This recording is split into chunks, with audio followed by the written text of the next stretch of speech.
Good morning Bangladesh, সবাইকে স্বাগত জানাচ্ছি আজকের আয়োজনে। এই মুহূর্তে বাংলাদেশের অন্যতম আলোচিত বিষয় ইলিশ। ইলিশ নিয়ে বিদেশে রপ্তানি, দাম নির্ধারণ, বেশি দাম হচ্ছে, এসব নানা বিষয় নিয়ে আলোচনা হচ্ছে।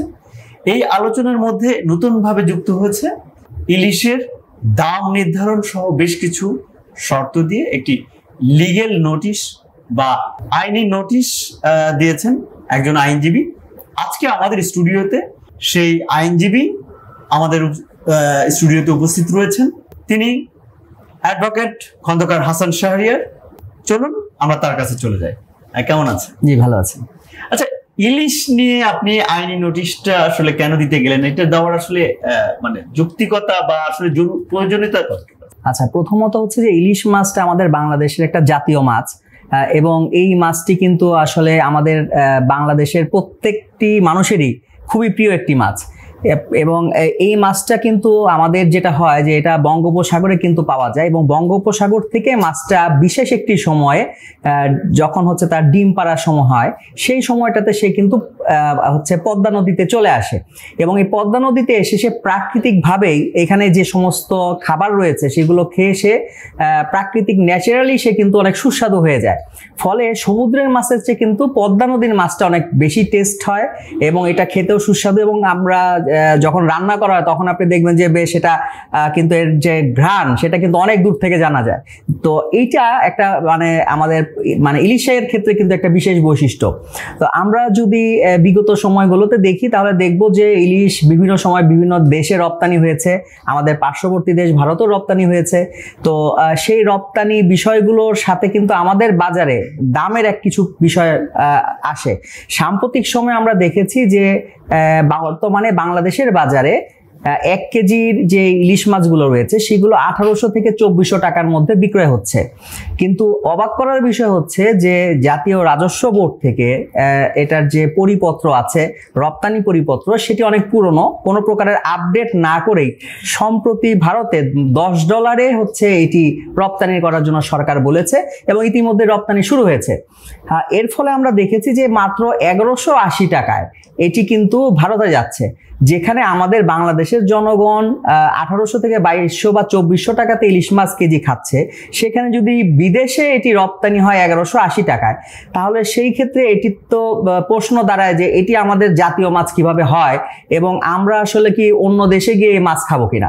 তো এই সমস্ত বিষয়গুলো বিবেচনা করে বৈষম্য বটে, অবশ্যই বৈষম্য। এবং যেহেতু 5ই আগস্টের পরে আমরা বলছি যে একটা নতুন বাংলাদেশের যাত্রা শুরু হয়েছে, একটি বৈষম্য বিরোধী সরকার এসছে যাদের কাজই হচ্ছে যে সমাজের এবং দেশের যে সমস্ত বৈষম্য আছে, বিভিন্ন সমস্যা আছে, সেগুলো দূর করে বাংলাদেশকে একটি নতুন সমৃদ্ধির পথে, অগ্রগতির পথে এগিয়ে নিয়ে যাবে। সেই ক্ষেত্রে যদি আমরা আমাদের দেশের জনগণ যেই মূল্যে আসলে রপ্তানি হচ্ছে তার চেয়ে কম মূল্যে আসলে মাছটা না পায়, তাহলে বলতে হবে এটি এক ধরনের জনগণের সাথে বৈষম্য করা। এবং এই ক্ষেত্রে লক্ষ্য করবেন আপনি যে এই মাছটি কিন্তু সরকার বাণিজ্য মন্ত্রণালয় থেকে অনুমোদন দিয়েছে এটি তাদেরকেই যারা হচ্ছে এই মাছটি রপ্তানি করবে, অর্থাৎ ব্যবসায়ী শ্রেণীদেরকে। তো এই মৎস্য ব্যবসায়ী যারা রয়েছেন তারা কিন্তু বিনা পুঁজিতে বা বিনা লাভে তারা কিন্তু এই মাছ রপ্তানি করছেন না। তারা আপনি ধরে নেন 1180 টাকা সরকার নির্ধারিত মূল্য, তার মানে হচ্ছে এখানে কমপক্ষে 200 টাকা তিনি প্রফিট করছেন। এর সাথে তার tax, VAT, customs duty include হবে, এর সাথে পরিবহন খরচ ইনক্লুড হবে। তার মানে আপনি অটোমেটিকলি যদি হিসাব করেন দেখবেন যে মাছের মূল্য কিন্তু 800 বা 700 টাকায় নেমে আসছে এমনিতেই।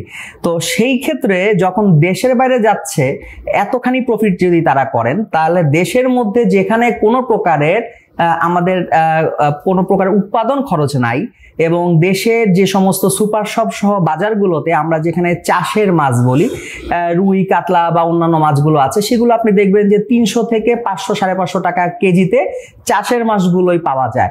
তাহলে একটি মাছ চাষ করতে যে পরিমাণ শ্রম যে পরিমাণ লেবার কস্ট, যে পরিমাণে আপনার খাবারের খরচ দিতে হয়, দেওয়ার পরে যদি আমরা 300 থেকে 500 বা 550 টাকাতে সেই মাছটি বাজারে দিতে পারি, তাহলে যেখানে আমার কোনো উৎপাদন খরচ নাই, শুধু আমি এই মাছটি সমুদ্র কিংবা নদী থেকে ধরছি এবং সেই মাছটি আমাদের বেশিরভাগ ক্ষেত্রেই কিন্তু আপনি ধরেন চাঁদপুর থেকে মাছটি কিন্তু লঞ্চে করে চলে আসে, তো সেইখানে আমাদের পরিবহন খরচ কিন্তু খুবই ন্যূনতম।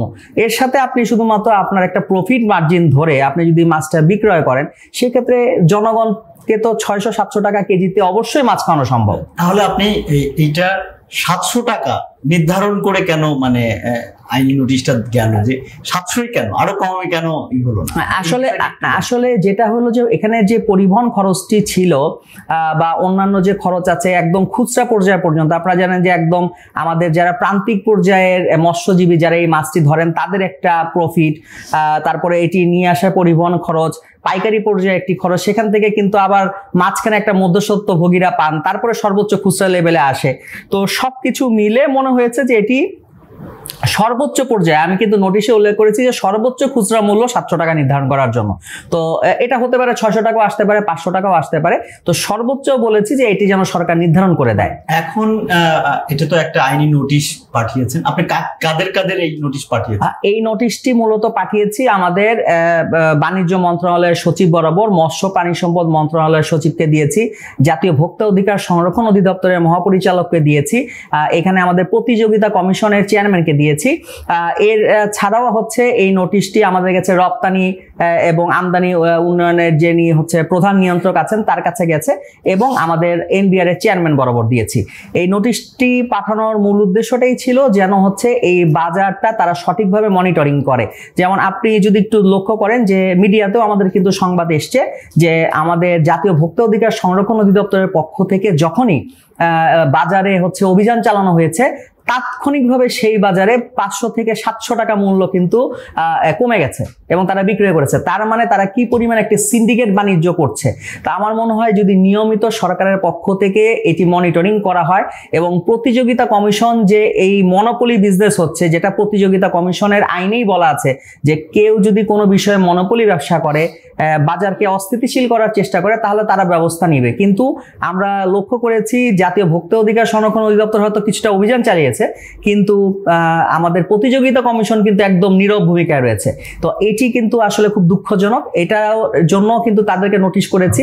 একই সাথে এনবিআর এবং আমদানি রপ্তানিকারকের অফিসকে কিন্তু লক্ষ্য রাখতে হবে যে আমাদের দেশের জনগণ যেন আর্থিকভাবে ক্ষতিগ্রস্ত না হয়। এখানে যে বিষয়টি এসছে যে বাজার মূল্য 1800 থেকে 2400 টাকায় আছে, তাহলে দেশের জনগণ যেখানে 1800 থেকে 2400 টাকায় কিনছে, সেখানে আপনি কিভাবে 1180 টাকায় রপ্তানি করেন? এর ফলে আমাদের দেশের জনগণ কিন্তু বিপুল পরিমাণ রাজস্ব হারিয়েছে এবং আমার কাছে মনে হয় যে এটি হয়তো সরকারকে বিতর্কিত করার জন্য হতে পারে। সরকারের পক্ষ থেকে এই বিষয়ে একটি তদন্ত কমিটি করা যেতে পারে, কেন বাজার মূল্যের চেয়ে কম মূল্যে রপ্তানি করা হলো, এটি একটি বড় বিষয়। এইটা ধরেন এখন যে আপনি আইনি নোটিশ দিলেন, এটা আসলে এই যে কর্তৃপক্ষগুলোকে দিয়েছেন তারা কি এই বাজার নির্ধারণের দায়িত্বে রয়েছেন? এবং তারা যদি এটা না করে বা আপনার নেক্সট স্টেপগুলো কি কি আসলে এই ইলিশের আমাদের যাতে আমরা সবাই যাতে মানুষের নাগালের মধ্যে আসে, সেইটা করতে আপনার পরের স্টেপগুলো কি কি হবে বা কি কি চিন্তা করেছেন বা কি কি করেছেন? আচ্ছা, প্রথমত বিষয় হচ্ছে যে আমি কিন্তু শুধুমাত্র মূল্যটা 700 টাকা নির্ধারণ করে দেওয়া সেটিতেই আসলে সীমাবদ্ধ রাখিনি। নোটিশে কিন্তু আমি বলেছি বাজারেরটাকে মনিটরিং করতে হবে যেন মূল্যটা কম থাকে। একই সাথে বলেছি যে আমাদের সীমান্ত দিয়ে প্রচুর পরিমাণে ইলিশ মাছ কিন্তু পাচার হয়ে যায়, তো এটি যেন আসলে মানে ভালোভাবে সীমান্তটা হচ্ছে আমাদের এই পাচারটা যেন রোধ করা যায়, সেজন্য ভালোভাবে মনিটরিং করা, সেটির কথা বলেছি। একই সাথে আমাদের ভারতে এবং বাংলাদেশে দুটো অংশেই কিন্তু আমাদের কিছু নির্দিষ্ট সময় ইলিশ মাছ ধরা বন্ধ থাকে, কিন্তু দেখা যায় যে ইন্ডিয়ার অংশে যখন বন্ধ থাকে বাংলাদেশে ওপেন থাকে, বা বাংলাদেশে যখন বন্ধ থাকে তখন ইন্ডিয়া অংশ কিন্তু ধরছে মাছ। এর ফলে এই অসামঞ্জস্যতার কারণে কিন্তু কোন অংশে বেশি মাছ ধরা পড়ে, কোন অংশে কম মাছ ধরা পড়ে। তো এটা আমি বলেছি যে আমাদের পরিবেশ বা অন্যান্য যে সামগ্রিক বৈশিষ্ট্য সেটি বিবেচনা করে একটা চিঠি দেওয়ার জন্য ভারতকে, যেন কাছাকাছি সময় বা একই সময় করা যায় কিনা, যে তাহলে এক্ষেত্রে দুটো দেশই উপকার হবে। এটি এত বছর ধরে কিন্তু কেউ উদ্যোগ নেয়নি, তো সেটির জন্য বলেছি যেন এই উদ্যোগটা নেওয়া হয় সরকারের পক্ষ থেকে।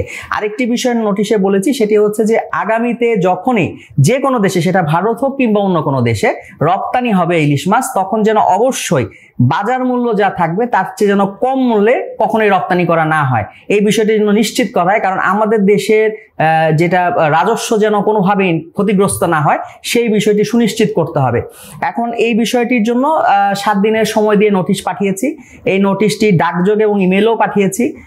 যারা নোটিশ পেয়েছেন তারা এটির বিষয়ে যদি কার্যকর পদক্ষেপ দৃশ্যমান আমরা না দেখি, এবং যদি দেখি যে তাদের আসলে এই ধরনের কোনো স্টেপ সরকারের পক্ষ থেকে নিচ্ছেন না, এটার মূল উদ্দেশ্যটাই তো ছিল আসলে যে সরকার যেন সুলভ মূল্যে বড় আকৃতির মাছগুলো বা আমাদের এই জাতীয় মাছটি যেটি রয়েছে এটি যেন আসলে জনগণকে খাওয়ার সুযোগটা তারা দেন, যাতে জনগণের ক্রয় সীমার মধ্যে থাকে, জনগণ যেন খেতে পারে।